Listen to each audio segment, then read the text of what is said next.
สวัสดีท่านผู้ชมที่เคารพยินดีต้อนรับท่านผู้ชมเข้าสู่ข่าวภาคเที่ยงประจำวันจากห้องข่าวโทรภาพแห่งสัตว์ดาวทบินี้ไปติดตามที่ในตอนบ่ายของวันที่24พฤษภาคม2025ที่สถานเอกอัครราชทูตแห่งสาธารณรัฐสังคมนิยมเวียดนามประจำสาธารณรัฐประชาธิปไตยประชาชนลาวสหายทองลุ้นศรีสุริตเลขาธิการใหญ่คณะบริหารงานศูนย์กลางพรรคประชาชนปฏิวัติลาวประธานประเทศแห่งสปปลาวได้นำพาคณะบริหารงานศูนย์กลางพรรคประชาชนปฏิวัติลาวสภาแห่งชาติรัฐบาลและศูนย์กลางแนวลาวสร้างชาติเข้าร่วมพิธีไว้อาลัยถึงดวงวิญญาณของสหายเจินดึกเลืองอดีตกรรมการกรมการเมืองศูนย์กลางพรรคอดีตประธานประเทศแห่งสสเวียดนามที่ได้ถึงแก่มรณกรรมในวันที่20พฤษภาคม2025ที่ผ่านมาพร้อมทางได้ร่วมเขียนปึ้มไว้อาลัยซึ่งมีเนื้อในดังนี้ข้าพเจ้าต่างหน้าคณะบริหารงานศูนย์กลางพรรคประชาชนปฏิวัติลาวสภาแห่งชาติรัฐบาลและศูนย์กลางแนวลาวสร้างชาติแห่งสาธารณรัฐประชาธิปไตยประชาชนลาวขอแสดงความอาลัยหักอย่างสุดซึ้งต่อการจากไปของสหายเจินดึกเลืองอดีตกรรมการกรมการเมืองศูนย์กลางพรรคอดีตประธานประเทศแห่งสสเวียดนามผู้นำที่ดีเด่นของพรรครัฐและประชาชนเวียดนามอ้ายน้องทั้งเป็นเพื่อนสหายที่ใกล้ชิดสนิทสนมของพรรครัฐและประชาชนลาวพวกเขาขอสรรเสริญและจดจำผลงานคุณงามความดีของสหายที่ได้ประกอบส่วนอันใหญ่หลวงเข้าในการเพิ่มพูนคุณสร้างสายบัวพันธ์มิตรภาพอันยิ่งใหญ่ความสามัคคีพิเศษและการร่วมมือรอบด้านระหว่าง2พรรค2รัฐและประชาชน2ชาติลาวและเวียดนามตลอดมาในท่ามกลางความโศกเศร้าเสียดายนี้พวกข้าพเจ้าขอแสดงความเศร้าสลดใจและแบ่งเบาความทุกข์โศกมายังคณะบริหารงานศูนย์กลางพรรคคอมมิวนิสต์เวียดนามแนวโฮมประเทศชาติและประชาชนเวียดนามอ้ายน้องก็คือครอบครัวญาติพี่น้องของสหายเจินดึกเลืองมาณโอกาสนี้ด้วย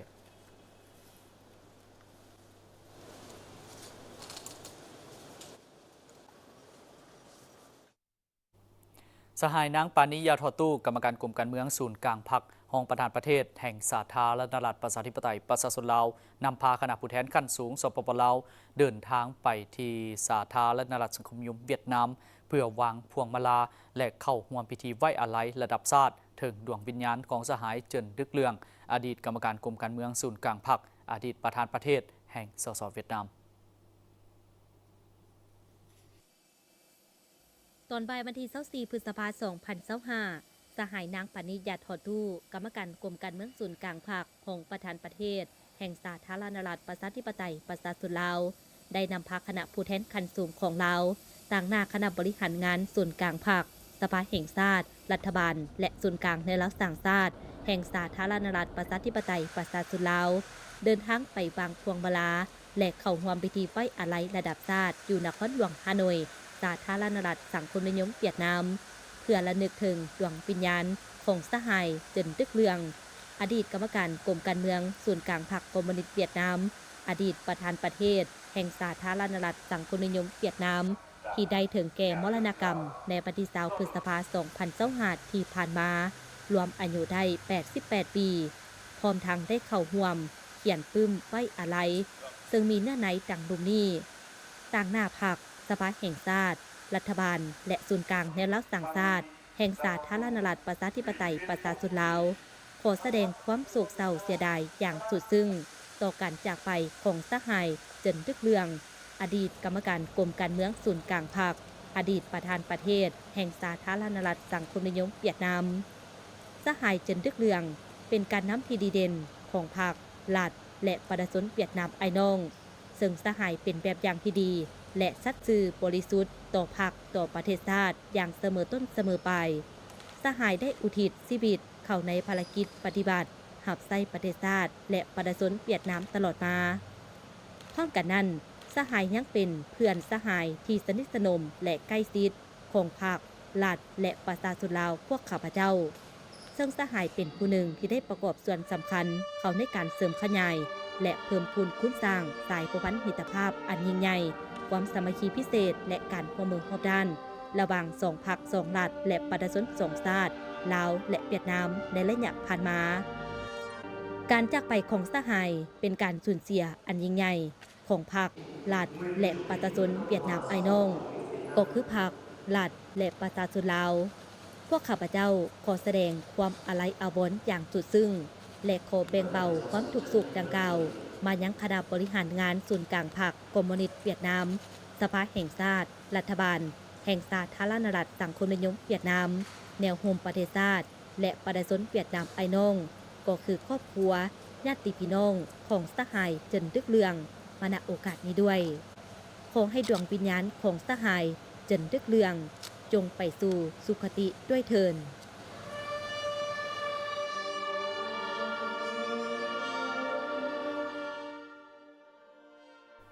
สหายนางปานียาทอตู้กรรมการกรมการเมืองศูนย์กลางพรรคห้องประธานประเทศแห่งสาธารณรัฐประชาธิปไตยประชาชนลาวพบด้วยคณะเข้าร่วมพิธีไว้อาลัยระดับชาติถึงดวงวิญญาณของสหายเจินดึกเลืองอดีตกรรมการกรมการเมืองศูนย์กลางพรรคคอมมิวนิสต์เวียดนามอดีตประธานประเทศแห่งสาธารณรัฐสังคมนิยมเวียดนามตอนเช้าวันที่25พฤษภาคม2025ที่ฮานอยสาธารณรัฐสังคมนิยมเวียดนามสหายนางปานิยาทอตู้พร้อมด้วยคณะต่างหน้าคณะบริหารงานศูนย์กลางภาคสภาแห่งชาติรัฐบาลและศูนย์กลางในรัฐสังชาติแห่งสาธารณรัฐประชาธิปไตยประชาชนลาวได้เข้าร่วมพิธีไว้อาลัยระดับชาติสหายเจินดึกเลืองอดีตกรรมการกรมการเมืองศูนย์กลางพรรคคอมมิวนิสต์เวียดนามอดีตประธานประเทศแห่งสาธารณรัฐสังคมนิยมเวียดนาม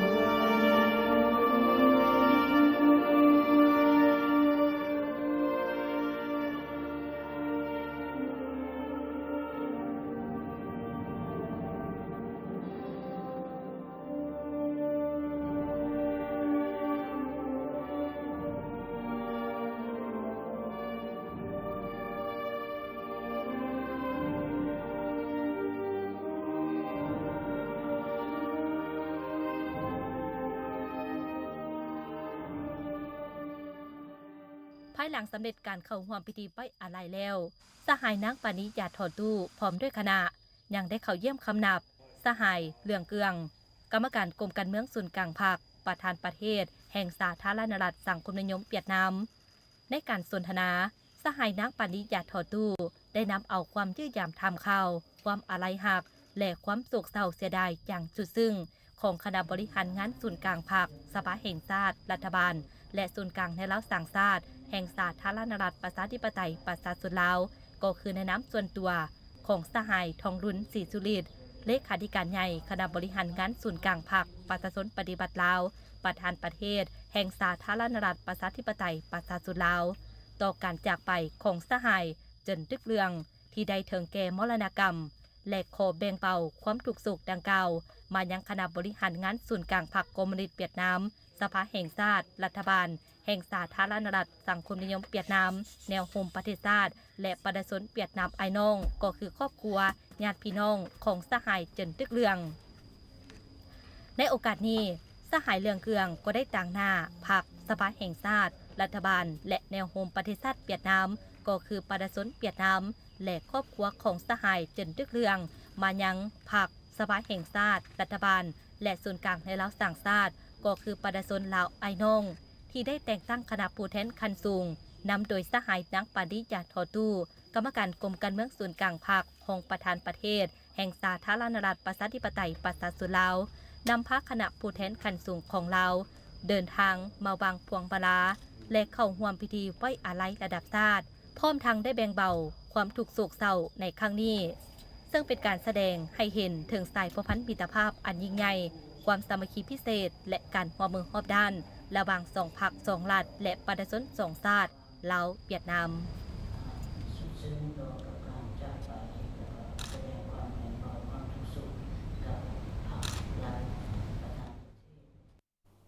นายกรัฐมนตรีแห่งสาธารณรัฐประชาธิปไตยประชาชนลาวเดินทางเยี่ยมยามมาเลเซียอย่างเป็นทางการในวันที่25พฤษภาคม2025เพื่อแน่นสายพัวพันและการร่วมมือ2ฝ่ายโดยตอบสนองตามการเชิญของทานอันฟาอิบราฮิมนายกรัฐมนตรีแห่งมาเลเซียทานสอนไซซิพดอนนายกรัฐมนตรีแห่งสาธารณรัฐประชาธิปไตยประชาชนลาวพร้อมด้วยภรรยาและคณะได้เดินทางไปเยี่ยมยามมาเลเซียอย่างเป็นทางการในวันที่25พฤษภาคม2025เพื่อสืบต่อหัดแน่นสายพัวพันมิตรภาพและการร่วมมืออันดีงามระหว่าง2ประเทศลาวมาเลเซียให้ได้รับการพัฒนายิ่งขึ้นปีต้อนรับอย่างเป็นทางการได้จัดขึ้นอย่างสมเกียรติและอบอุ่นที่ห้องว่าการสำนักงานนายกรัฐมนตรีแห่งมาเลเซีย โดยการเข้าร่วมของท่านสอนไซสิพดรและท่านอันวาอิบราฮิมพร้อมด้วยคณะผู้แทนขั้นสูงของทั้งสองฝ่ายหลังจากนั้น2นายกรัฐมนตรีลาวมาเลเซียและคณะก็ได้สืบต่อพบปะ2ฝ่ายอย่างเป็นทางการเพื่อร่วมกันทบทวนคืนการพัวพันร่วมมือ2ฝ่ายในระยะผ่านมาพร้อมทางตีราคาและกำหนดทิศทางแผนการร่วมมือในต่อหน้าโดย2ฝ่ายได้แจ้งสภาพการพัฒนาเศรษฐกิจสังคมอยู่ภายในประเทศของตนให้กันและกันทราบและแสดงความปิติยินดีที่เห็นว่าสายพัวพันมิตรภาพอันยาวนานและการร่วมมือที่เต็มไปด้วยมากผลระหว่างสาธารณรัฐประชาธิปไตยประชาชนลาวและมาเลเซียตลอดระยะ6 ทศวรรษที่ผ่านมาได้รับการสุขยู่ส่งเสริมและพัฒนาขึ้นเป็นก้าวๆซึ่งแสดงออกในการแลกเปลี่ยนการเยี่ยมยามซึ่งกันและกันของคณะผู้แทนขั้นสูงของ2ประเทศอย่างเป็นปกติรวมทั้งการสนับสนุนและช่วยเหลือซึ่งกันและกันในเวทีภาคพื้นและสากลโดยเฉพาะการร่วมมือในครอบครัวอาเซียนพร้อมทางได้แสดงความสมเสยที่2ฝ่ายมีแผนจะจัดหลายกิจกรรมร่วมกันเพื่อเฉลิมฉลองวันสร้างตั้งสายพัวพันการทูตลาวมาเลเซียครบรอบ60 ปีในปี2026ให้มีบรรยากาศอันฟดฟื้นและความหมายความสำคัญ2ฝ่ายได้แสดงความสมเสยต่อการร่วมมือทางด้านการค้าที่มีท่วงท่าขยายตัวซึ่งในปี2024ผ่านมาการค้า2ฝ่ายมีมูลค่าหลายกว่า43 ล้านดอลลาร์สหรัฐเมื่อเทียบใส่ปี2023มีเพียง30 ล้านดอลลาร์สหรัฐพร้อมทางแสดงความสมเสยที่แขนงการค้าของ2ประเทศจะร่วมกันจัดกองประชุมสัมมนานักธุรกิจระดับสูงลาวมาเลเซียในโอกาสเยี่ยมยามในครั้งนี้เพื่อแนใส่การซกยู่การค้าและการลงทุนระหว่าง2ประเทศให้ขยายตัวและมีประสิทธิผลยิ่งขึ้นพร้อมนี้2นายกรัฐมนตรีก็ได้ปรึกษาหารือและเห็นดีเป็นเอกภาพจะสืบต่อส่งเสริมการร่วมมือ2ฝ่ายในแขนงการต่างๆให้แน่นแฟ้นและเป็นรูปธรรมขึ้นตื่มเช่นการร่วมมือด้านป้องกันชาติและป้องกันความสงบด้านพลังงานด้านการเงินและธนาคารโยธาธิการและขนส่งด้านกสิกรรมด้านวัฒนธรรมและการท่องเที่ยวด้านสาธารณสุขด้านการศึกษาและการพัฒนาทรัพยากรมนุษย์ด้านเทคโนโลยีและการสื่อสารด้านแรงงานนอกจากนั้น2ฝ่ายยังได้แลกเปลี่ยนความคิดกับเห็นต่อกับสภาพการภาคพื้นและสากลที่มีความสนใจร่วมกันโอกาสนี้ท่านสอนไซสิพดรก็ได้แสดงความขอบใจต่อการต้อนรับอันอบอุ่นและรู้สึกเป็นเกียรติอย่างสูงที่ได้มีโอกาสเยี่ยมยามมาเลเซียอย่างเป็นทางการซึ่งเป็นครั้งทำอิฐนับแต่ดำรงตำแหน่งนายกรัฐมนตรีแห่งสาธารณรัฐประชาธิปไตยประชาชนลาวพร้อมทางได้แสดงความขอบใจต่อการสนับสนุนและช่วยเหลือของมาเลเซียในตลอดระยะที่ผ่านมาโดยเฉพาะทางด้านการพัฒนาทรัพยากรมนุษย์การสกัดกั้นและป้องกันพยาธิโควิด -19 และการสนับสนุนสปป.ลาวในการเป็นประธานอาเซียนในปี2024ผ่านมาพร้อมนั้นยังได้ตีราคาสูงต่อการลงทุนของมาเลเซียอยู่สปป.ลาวที่มีการขยายตัวอย่างต่อเนื่องในสุดปีผ่านมาปัจจุบันการลงทุนของมาเลเซียมีมูลค่าทั้งหมด940 ล้านดอลลาร์สหรัฐรวมเอา88โครงการและถูกจัดอยู่ในอันดับที่4ของการลงทุนต่างประเทศอยู่สปป.ลาวพร้อมทางได้เสนอให้รัฐบาลมาเลเซียสืบต่อสุกยู่และระดมนักธุรกิจมาเลเซียเข้ามาลงทุนอยู่สปป.ลาวให้น้ำมือน้ำปลายขึ้นโดยเฉพาะแขนงการที่เป็นบริษัทของรัฐบาลลาวในขณะเดียวกันท่านอันวาอิบราฮิมก็ได้แสดงความยินดีต้อนรับอันอบอุ่นและตีราคาสูงต่อการเยี่ยมยามในครั้งนี้ซึ่งจะเป็นขีดหมายอันสำคัญในการเพิ่มทวีและหัดแน่นสายพัวพันมิตรภาพและการร่วมมืออันดีงามระหว่าง2ประเทศที่มีมาแต่ด่วนนานให้น้ำมือนับแน่นแฟ้นยิ่งขึ้นพร้อมทางได้แสดงความยินดีจะสืบต่อเฮ็ดเวียกร่วมกันอย่างใกล้ชิดกับฝ่ายลาวในการเสริมขยายการพัวพันร่วมมือ2ฝ่ายในต้นหน้าโดยเฉพาะการร่วมมือด้านเศรษฐกิจของ2ประเทศให้เป็นรูปธรรมขึ้นกว่าเก่าพร้อมนำเอาผลประโยชน์สูงสุดมาสู่ประชาชน2ชาติมาเลเซียลาวภายหลังสำเร็จการพบปะ2นายกรัฐมนตรีลาวและมาเลเซียได้เข้าร่วมเป็นสักขีพยานในพิธีแลกเปลี่ยนเอกสารร่วมมือ2ฝ่ายจำนวน1ฉบับคือบทบันทึกการร่วมมือระหว่างบริษัทท่าบกท่านาแรงของสาธารณรัฐประชาธิปไตยประชาชนลาวและบริษัทท่าเรือปีนังของมาเลเซียหลังจากนั้นก็ได้ร่วมกันแถลงข่าวต่อสื่อมวลชนของ2ประเทศเกี่ยวกับผลสำเร็จของการพบปะ2ฝ่ายอย่างเป็นทางการในครั้งนี้ห้องนายกรัฐมนตรีเข้าร่วมในพิธีเปิดงานวางแสดงสินค้าสากลภาคใต้ภาคตะวันตกจีนครั้งที่20ที่สาธารณรัฐประชาชนจีนในวันที่25พฤษภาคม2025ศาสตราจารย์ปริญญาเอกกิแก้วไข่คำพิทูลรองนายกรัฐมนตรีแห่งสาธารณรัฐประชาธิปไตยประชาชนลาวในฐานะเป็นประเทศกิตติมศักดิ์ ได้เข้าร่วมและให้เกียรติขึ้นกล่าวคำปราศัยในพิธีเปิดงานวางแสดงสินค้าสากลภาคตะวันตกจีนครั้งที่20ที่นครเฉินตูแขวงเซซวนสาธารณรัฐประชาชนจีนภายใต้หัวข้อการปฏิรูปอย่างลึกซึ้งเพื่อเสริมขยายแห่งขับเคลื่อนในการเปิดกว้างเพื่อส่งออกการพัฒนาในโอกาสนี้ท่านรองนายกรัฐมนตรีได้แสดงความสมเสยต่องานวางแสดงดังกล่าวซึ่งแม้นเป็นเวทีหนึ่งที่สำคัญในการเปิดโอกาสให้แก่ภาครัฐและภาคเอกชนได้แลกเปลี่ยนข้อมูลข่าวสารบทเรียนและประสบการณ์ในด้านต่างๆร่วมกันโดยเฉพาะแขนงการนวัตกรรมเทคโนโลยีที่ทันสมัยเพื่ออำนวยความสะดวกให้แก่อุตสาหกรรมการผลิตและการบริการในยุคสมัยใหม่พร้อมเดียวกันนี้ก็ยังเป็นการเปิดโอกาสให้แก่ภาคธุรกิจและผู้ประกอบการที่มาจากประเทศต่างๆได้จับคู่ทางธุรกิจและหัดแน่นการร่วมมือทางด้านการค้าและการลงทุนให้แน่นแฟ้นยิ่งขึ้นพร้อมเดียวกันนั้นท่านรองนายกรัฐมนตรียังได้ยกให้เห็นถึงแนวทางนโยบายของสปป.ลาวในการหันประเทศที่บ่มีชายแดนติดจอดทะเลไปสู่ประเทศเสื่อมจอดกับภาคพื้นที่ได้สอดคล้องต่อนโยบาย1แล้ว1เส้นทางของสปป.จีนโดยเฉพาะการเปิดน้ำไส้เส้นทางรถไฟลาวจีนเส้นทางขนส่งโดยสารระหว่างนครหลวงเวียงจันทร์หานครคุนมิงแฝงจุดนานสปป.จีนเพื่อส่งเสริมการไปมาหาสู่กันการขนส่งการค้าขายให้กว้างขวางขึ้นกว่าเก่าในโอกาสนี้ท่านรองนายกรัฐมนตรียังได้เชิญชวนบรรดาภาคธุรกิจและนักลงทุนจากประเทศต่างๆเข้ามาท่องเที่ยวและศึกษาโอกาสในการร่วมมือและลงทุนในแขนงการต่างๆที่สปป.ลาวเฮามีท่าแห่งโดยเฉพาะแขนงการพัฒนากสิกรรมป่าไม้สะอาดพลังงานทดแทนสีเขียวและยืนยงนำอีกด้วยภายหลังสำเร็จพิธีเปิดแล้วการนำขั้นสูงของสปป.ลาวและสปป.จีนก็ได้ร่วมเป็นสักขีพยานในการตัดแถบผ้าห้องวางแสดงของลาวหลังจากนั้นก็ได้ไปเยี่ยมยามบูธวางแสดงต่างๆภายในงานตึบอีกแผนกภายในนครหลวงเวียงจันทร์ได้มีการฝึกอบรมเวียกประเมินผลการปฏิบัติเวียกงานพนักงานรัฐกรและเวียกงานแข่งขันหักษาและพัฒนาให้พนักงานที่รับผิดชอบเวียกงานดังกล่าวโดยภายใต้การเป็นประธานของท่านนางสุมาลีธรรมวงศ์หัวหน้าแผนกภายในนครหลวงเวียงจันทร์เข้าร่วมมีหัวหน้าแขนงการบรรดาแผนกองค์การเทียบเท่าและเมืองและผู้รับผิดชอบเวียกงานประเมินผลการเข้าร่วมจุดประสงค์ของการจัดฝึกอบรมในครั้งนี้เพื่อเฮ็ดให้เวียกงานประเมินผลปฏิบัติเวียกงานรัฐกรหันไปสู่คุณภาพใหม่เพราะเวียกงานดังกล่าวเป็นเวียกที่สำคัญสามารถซอกหาจุดดีของพนักงานรัฐกรเพื่อวางแผนยกระดับก่อสร้างและบรรจุซับซ้อนและแสดงให้เห็นบุคคลที่มีผลงานดีเด่นเคลื่อนไหวในขบวนการหักษาและพัฒนาของทุกๆปีพร้อมนี้ยังซอกหาจุดคงข้างเพื่อหาวิธีการแก้ไขและวางแผนในการพัฒนาพนักงานรัฐกรเพื่อให้สามารถปฏิบัติเวียกงานให้สมผูกับความที่เขาต้องการตัวจริงซึ่งในปี 2024 การประเมินผลการปฏิบัติเวียกงานของพนักงานรัฐกรผู้เข้าร่วมประเมินทั้งหมด 4,917 ท่านยิง 2,217 ท่านถ้าเทียบใส่ปี 2023มีจำนวนลดลง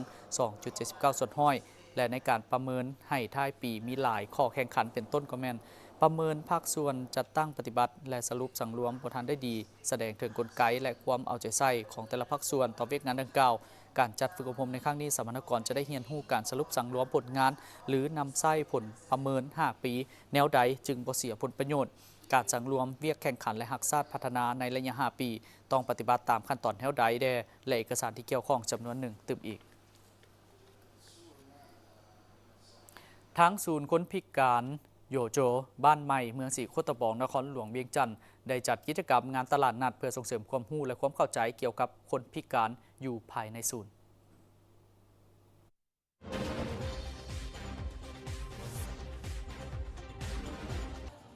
อยู่ภายในงานในครั้งนี้ได้มีการแสดงท่าเต้นของคนเกาหลีและพนักงานของศูนย์มีการจับสลากเพื่อหับของขวัญรางวัลจากทางศูนย์เปิดบูธขายสินค้าเป็นต้นแมนเสื้อผ้าเกิบกระเป๋าเครื่องเขียนประเภทต่างๆและอาหารการกินที่เป็นเอกลักษณ์ของคนเกาหลีนอกจากนี้ยังมีการแจกย้ายแบบฟอร์มสอบถามแนวความคิดของผู้เข้าร่วมงานและหลังงานเป็นต้นแมนท่านคิดว่าคนพิการเป็นเพื่อนบ้านหรือสมาชิกในชุมชนแบบเดียวกับท่านบ่ท่านรู้สึกบ่สบายใจหรือรู้สึกแปลกๆเมื่อต้องเฮ็ดกิจกรรมร่วมกับคนพิการหรือบ่ท่านคิดว่าการใช้ชีวิตร่วมกับคนพิการนั้นเป็นเรื่องที่เป็นธรรมชาติแม่นบ่เหล่านี้เป็นต้นวันนี้เนาะก็เพื่อว่าอยากให้คนพิการของพวกเฮาฮู้คิดไล่เลขและฮู้เบิ่งว่าการค้าขายเป็นจังไดเนาะสิว่าภายนอกเป็นแบบใดที่ว่าเขาค้าขายเขาเฮ็ดกิจกรรมใดๆแน่ที่ว่าในสังคมของพวกเฮาก็อยากให้คนพิการได้ฮู้ได้เห็นเกี่ยวกับสิ่งเหล่านี้เนาะเพราะว่าบางคนนี่ก็ยังบ่ฮู้ว่าคนพิการนี่ เป็นแนวใดบางคนก็ยังบ่เคยพบเห็นเนาะเพราะว่าส่วนหลายก็คนพิการของพวกเขาแม่นจะอยู่ในเฮือนบ่หรือว่าบ่ได้ออกไปทางนอกมันก็จะบ่เป็นที่เปิดเผยต่อสังคมหลายเท่าใดเนาะก็อยากให้สังคมมีส่วนร่วมตื่นเกี่ยวกับคนพิการของพวกเขาอยากให้ความช่วยเหลือของพวกเขาตื่นเนาะซึ่งกิจกรรมของพวกเราในมื้อนี้เนาะจะประกอบมีเป็นบูธอาหารเนาะขายอาหารเกี่ยวกับอาหารเกาหลีจะเป็นต้นเลยก็จะแม่นโตโบกีคิมปับเนาะที่ว่าเป็นอาหารที่ว่ามีชื่อเสียงของเพิ่นเนาะแล้วก็ส่วนทางมันจะมี2ทางตึกเนาะที่ว่าตึกนี้ก็จะเป็นขายเครื่องอุปกรณ์เสื้อผ้าเครื่องนุ่งแล้วก็กระเป๋าเกิบอีหยังที่ว่าเครื่องใช้โดยทั่วไปแล้วก็จะมีทางด้านนอกของพวกเราก็จะเป็นขายอุปกรณ์ไฟฟ้าเนาะเจ้า การจัดกิจกรรมครั้งนี้ถือว่าเป็นครั้งที่ 2 นอกจากเป็นการสร้างความสามัคคีแล้วยังเป็นการแลกเปลี่ยนการดำรงชีวิตระหว่างคนพิการกับคนทั่วไปอีกด้วยทางเป็นการเรียนรู้ทางด้านการค้าขายบ่ว่าจะเป็นการนับเงินทอนเงิน และการดำรงชีวิตแบบคนทั่วไปพร้อมเดียวกันนี้ภายในศูนย์ยังมีหลายกิจกรรมในแต่ละวันเป็นต้นแม่นการฝึกสอนบทเรียนให้คนพิการได้เรียนรู้วิธีการนำใช้ชีวิตประจำวันเพื่อช่วยเหลือตนเองเพราะเขาเจ้าก็บ่อยากเป็นภาระของผู้ปกครองหรือสังคมเขาเจ้าเลือกเกิดบ่ได้แต่เขาเจ้าก็ต้องการเฮ็ดสิ่งที่ดีคือกันกับคนทั่วไป บริษัท FMB พัฒนาเทคนิคและการค้าจำกัดโซลูมและศูนย์ซ่อมแปลงรถที่ทันสมัยที่ได้รับความไว้วางใจจากลูกค้าตลอดมาในการบริการโดยทีมงานคุณภาพพร้อมมอบข้อเสนอที่ดีที่สุดให้กับลูกค้าและพวกเขายังมีทีมงานสร้างที่มีประสบการณ์สูงสามารถวิเคราะห์ปัญหาแก้ไขปัญหาให้ถูกจุดและว่องไวสถานที่ตั้งอยู่บ้านดุงเมืองเซเซธานครหลวงเวียงจันทน์ติดกับไฟแดงนาควายเส้นทาง450 ปีสามารถติดต่อเบอร์โทรและ WhatsApp 021-218-585 และ 020-554-67308 Facebook FMB Development Technical and Commercial Company Limited อีเมล fmbcarshowroom99@gmail.com นึกถึงโซลูมและศูนย์ซ่อมแปลงรถให้นึกถึงบริษัท FMB พัฒนาเทคนิคและการค้าจำกัด